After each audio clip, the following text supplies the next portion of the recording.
ପିଲାମାନେ ଗଳ୍ପ କଥନକୁ ସ୍ୱାଗତ। ଆଜିର ଗଳ୍ପର ନାମ ହେଉଛି ପାରିବ ଯଦି ସିଂହକୁ ସାହାଯ୍ୟ କର ମୂଷିକକୁ ନୁହେଁ।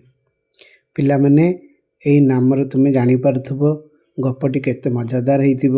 ସିଂହକୁ କିପରି ସାହାଯ୍ୟ କରିବା, ମୂଷାକୁ କାହିଁକି ନୁହେଁ। ଆସ ତାହେଲେ ଗପଟି ସମ୍ପୂର୍ଣ୍ଣ ଶୁଣିବା। ଦିନକର କଥା, ଗୋଟିଏ ଜଙ୍ଗଲରେ ଏକ ସିଂହ ଦମ୍ପତି ବାସ କରୁଥିଲେ। ତାଙ୍କର ଛୋଟ ଛୋଟ 3ଟି ଶାବକ ଥିଲା। ଦିନେ କ'ଣ ହେଇଛି, ସେମାନେ ଆହାର ଖୋଜିବା ପାଇଁ ଜଙ୍ଗଲ ବହୁତ ଦୂରକୁ ଚାଲିଗଲେ। ଆସିଲା ବେଳକୁ ସେମାନଙ୍କର ବହୁତ ବିଳମ୍ବ ହୋଇଗଲା। ଏହି ଭିତରେ ସିଂହ ଶାବକମାନେ ଭୋକରେ ଆଉଟୁ ପାଉଟୁ ହେଉଥିଲେ। ସେପଟେ ଏକ ମା ଛେଳି ସେଇ ବାଟ ଦେଇ ଯାଉଥିଲେ। ସିଂହ ଛୁଆମାନଙ୍କର କ୍ରନ୍ଦନ ଶୁଣି ମା ଛେଳି ଦୟା ପରବଶ ହୋଇ ସେମାନଙ୍କ ନିକଟକୁ ଗଲା ଏବଂ ମାତୃତ୍ୱର ପରାକାଷ୍ଠା ଦେଖାଇ ସେ ନିଜ କ୍ଷୀର ସେମାନଙ୍କୁ ପାନ କରାଇଲା। ଠିକ୍ ସେହି ସମୟରେ ସିଂହ ଦମ୍ପତି ଦୁହେଁ ଆସି ପହଞ୍ଚିଗଲେ। ଏହା ଦେଖି ସେମାନେ ଛେଳି ଉପରେ ରାଗିଗଲେ, କିନ୍ତୁ ଯେତେବେଳେ ସେମାନେ ଛେଳିକି ମାରିବାକୁ ଉଦ୍ୟତ ହେଲେ, ସିଂହ ଛୁଆମାନେ ନିଜ ପିତାମାତାଙ୍କୁ ମନା କଲେ। କହିଲେ, ବାପା ମା ତାଙ୍କୁ ମାରନ୍ତୁନି, ସିଏ ଆମକୁ କ୍ଷୀର ପାନ କରେଇ କ୍ଷୁଧା ଦାଉରୁ ଆମକୁ ରକ୍ଷା କରିଛନ୍ତି। ଏହା ଭିତରେ ସିଂହର ହୃଦୟ ତରଳିଗଲା। ସେ ଛେଳି ଉପରେ ଖୁସି ହେଇଗଲା। ସେହି ଦିନଠୁ ଛେଳି ଓ ସିଂହ ମଧ୍ୟରେ ଏକ ଉତ୍ତମ ବନ୍ଧୁତା ସ୍ଥାପନ ହେଲା। ଯେତେବେଳେ ଛେଳିର କିଛି ଦରକାର ହୁଏ, ସେତେବେଳେ ସିଏ ସିଂହ ପିଠିରେ ବସେ, ଜଙ୍ଗଲ ପରିଭ୍ରମଣ କରେ, ଗଛରୁ କମଳ ପତ୍ର ଆହାର କରେ। ଏହି କଥା ପ୍ରତିଦିନ ଏକ ଚିଲ ଲକ୍ଷ୍ୟ କରୁଥାଏ। ଚିଲ ମନେ ମନେ ଭାବିଲା, କିପରି ସିଂହ, ମହାବଳ ସିଂହ ନିଜର ଖାଦ୍ୟ ବା ନିଜର ଆହାର ଛେଳି ସହିତ ବନ୍ଧୁତା ସ୍ଥାପନ କରିପାରେ। ସେ ଦିନେ ଛେଳିକି ଏ କଥା ପଚାରିଲା। କହିଲା, ସିଂହ ତୁମକୁ ନ ଖାଇ ତୁମକୁ ପିଠିରେ ବସି କିପରି ଜଙ୍ଗଲ ବୁଲି ପାରୁଛି?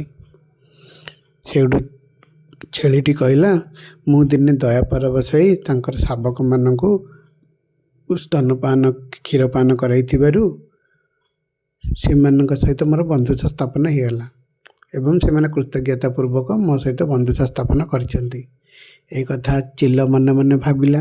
କହିଲା, ବିପଦରେ ପଡ଼ିଥିବା ଲୋକଙ୍କୁ ଯଦି ଆମେ ସାହାଯ୍ୟ କରିବା ତାହେଲେ ବହୁତ ଭଲ କଥା। ସେ ମନେ ମନେ ସୁଯୋଗ ଅପେକ୍ଷା କରିଥାଏ ଯେ ବିପଦରେ ପଡ଼ିଥିବା ଲୋକଙ୍କୁ ମୁଁ ନିଶ୍ଚିନ୍ତ ଦିନେ ସାହାଯ୍ୟ କରିବି। ଏମିତି କିଛି ଦିନ ବିତିଗଲା। ହଠାତ୍ ଦିନେ ଝଡ଼ି ବର୍ଷା ହେଉଥାଏ। ଚିଲଟି ଗଛ ଉପରେ ବସିଥାଏ। ଗଛ ତଳେ କିଛି ମୂଷା ଖେଳୁଥାନ୍ତି। ଦେଖିଲେ ମୂଷାଟିର ଘର ଗାତ ବା ଘରଟିରେ ପାଣି ଭର୍ତ୍ତି ହୋଇଯାଇଛି। ସେମାନେ ସେଥିପାଇଁ ଘର ଭିତରୁ ନ ଯାଇ ଗଛ ମୂଳରେ ଏପଟ ସେପଟ ହେଉଥିଲେ। ଚିଲଟି କ'ଣ କଲା, ଦୟା ପରବଶ ହେଇ ସେ ତଳକୁ ଓହ୍ଲେଇ ଆସି ନିଜ ପର ଗୁଡ଼ାକ ଆଚ୍ଛାଦିତ କଲା ସେ ମୂଷା ଛୁଆମାନଙ୍କ ପାଖକୁ। ଏହା ଫଳରେ ମୂଷା ଛୁଆ ପାଖରେ ବର୍ଷା ଆଉ ହେଲାନି। ସେମାନେ କିଛି ସମୟ ସେ ଭିତରେ ରହିଲେ। ହେଲେ ବର୍ଷା ବହୁତ ସମୟ ଚାଲିଲା, କିନ୍ତୁ ୟା ଭିତରେ ମୂଷା ଛୁଆମାନେ କ'ଣ କରିଛନ୍ତି, ଘୋଡ଼ି ହୋଇ ରହିଥିବା ଚିଲର ପରକୁ ଆସ୍ତେ ଆସ୍ତେ ନିଜ ମୁନିଆ ଥଣ୍ଟରେ ଖୁମ୍ପି ଖୁମ୍ପି ଚାଲିଛନ୍ତି। ବର୍ଷା ଛାଡ଼ିଲା, ଗାତରୁ ପାଣି ମଧ୍ୟ କମିଗଲା। ମୂଷା ଛୁଆମାନେ ଯିଏ ଯାହା ବାଟରେ ପଳାଇଲେ। ଯେତେବେଳେ ଚିଲଟି ପର କରି ଯିବା ପାଇଁ ବାହାରିଲା, ସେତେବେଳେ ସେ ଆଉ ଉଡ଼ି ପାରୁନଥିଲା, କ୍ଷତ ବିକ୍ଷତ ହୋଇଯାଇଥିଲା। ଏହା ତାକୁ ବହୁତ ବାଧିଲା। ସେ କହିଲା, ଛେଳି ମୋତେ ମିଛ କହିଲା। ତାହେଲେ ମୁଁ ତ ମୂଷାମାନଙ୍କୁ ରକ୍ଷା କଲି, କିନ୍ତୁ ମୂଷାମାନେ ତାଙ୍କ ଦାନ୍ତରେ ମୋତେ କ୍ଷତ ବିକ୍ଷତ କଲେ। ଏହା କ'ଣ ମୋର ସାହାଯ୍ୟ କରିବାର ପରିଣାମ? ଦିନେ ଛେଳିକି ଯାଇ ପଚାରିଲା। କହିଲା, ତୁମେ ତ ସାହାଯ୍ୟ କଲ, ତୁମେ ବନ୍ଧୁ ହେଲ।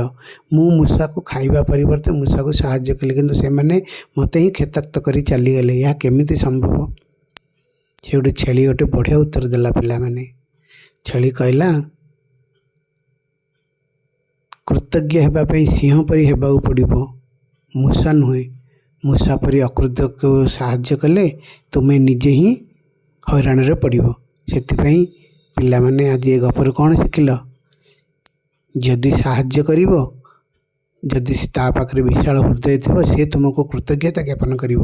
କିନ୍ତୁ ଅକୃତଜ୍ଞ ମଣିଷ କେବେ ହେଲେ ଯେତେ ସାହାଯ୍ୟ କଲେ ମଧ୍ୟ ସିଏ ତୁମ ସାହାଯ୍ୟର ମୂଲ୍ୟ ବୁଝିପାରିବ ନାହିଁ। ସେଥିପାଇଁ ସେଇଭଳି ଲୋକ